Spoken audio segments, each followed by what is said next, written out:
Let us now look at joint probabilities. The joint probability of events A and B is the probability that both events will occur.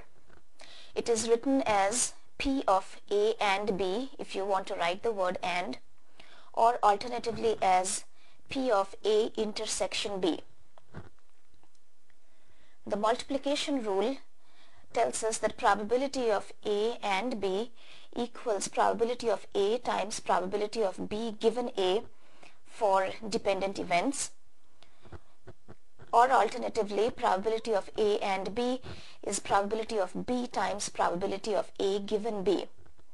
Now in the two different ways of writing the formula, there is an implied notion of sequencing.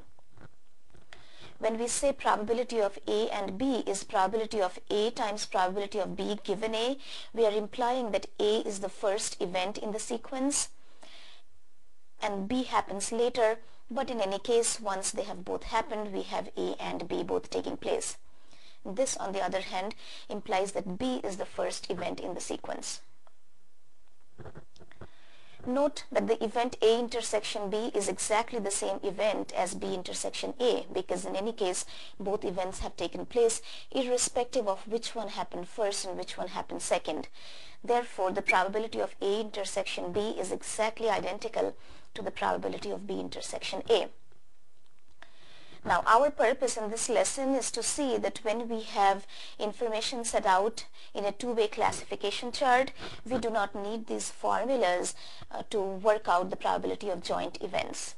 So let's go ahead with the example. This is the same two-way classification chart that you have seen in the unconditional probabilities lesson. Now we want to ask the question, what is the probability that a randomly selected student is female and is a business major?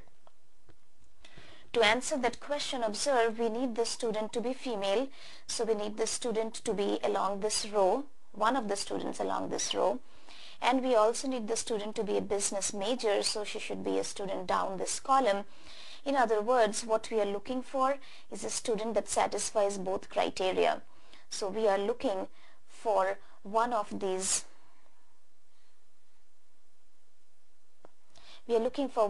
515 students. So 515 of these students satisfy both criteria out of the total 7,130 students, and therefore we can say that probability that the randomly selected student is female and is pursuing a business major is 515 divided by 7,130. You go ahead and figure out the decimal notation and please write this down here.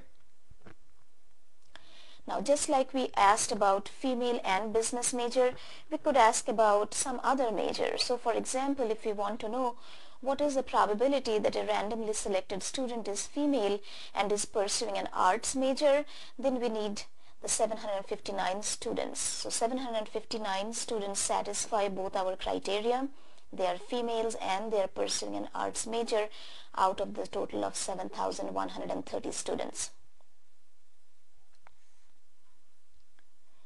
Now, as you can see, we have two genders and four different majors. So really each of these cells here gives us forms a numerator of a joint probability. So in a two-way classification chart where you have two genders and four majors, you have a total of 8 joint probabilities sitting right here in the chart.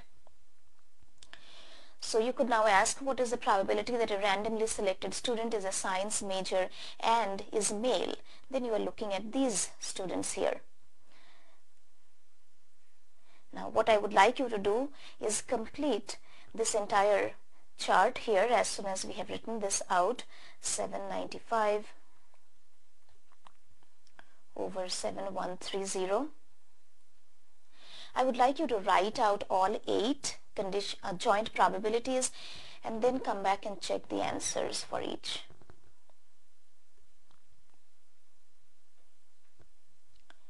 If you have worked them all out, your numbers should look like this.